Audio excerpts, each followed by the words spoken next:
தென்னிந்தியாவின் பழமையான கோவில்களைப் பற்றி நமக்கு தெரியும். ஆனால் வடகிழக்கு இந்தியாவின் திரிபுரா மாநிலத்தில் அடர்ந்த மலைக்காடுகளுக்கு நடுவே யாருக்கும் தெரியாத ஒரு பிரம்மாண்டமான ஆன்மீக ரகசியம் உறங்கிக் கொண்டிருக்கிறது. இந்த மலையில் எங்கு திரும்பினாலும் பாறைகளில் மாபெரும் தெய்வங்களின் முகங்கள் செதுக்கப்பட்டுள்ளன. அவற்றின் மொத்த எண்ணிக்கை எவ்வளவு தெரியுமா? 99,99,999.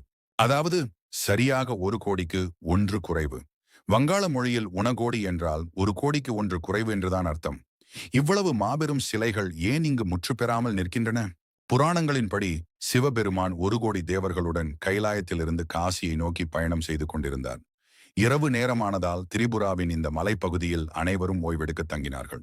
அதிகாலையில் சூரியன் உதிப்பதற்குள் அனைவரும் கண்விழித்து பயணத்தை தொடர வேண்டும் என்று ஈசன் கட்டளையிட்டிருந்தார். ஆனால் விடிந்தும் ஈசனை தவிர வேறு எந்த தேவரும் கண்விழிக்கவில்லை. இதனால் மாபெரும் கோபமடைந்த சிவபெருமான் தூங்கிய அத்தனை பேரையும் அந்த மலையிலேயே நிரந்தரமாக கல்லாக மாறிப் போகுமாறு அகோரமான ஒரு சாபத்தை அளித்தார். ஈசன் மட்டும் அங்கிருந்து தனியாக புறப்பட்டுச் சென்றதால் மீதமிருந்த தேவர்களின் எண்ணிக்கை 1 கோடிக்கு 1 குறைவானது.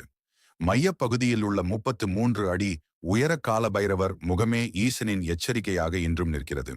எந்த நவீன இயந்திரங்களும் இல்லாத பழங்காலத்தில் இத்தனை லட்சம் மாபெரும் சிலைகளை எந்த மனிதர்களால் மலையை குடைந்து வடிக்க முடியும்? விடை தெரியாத ரகசியமாகவே உனகோடி இன்றும் நிற்கிறது.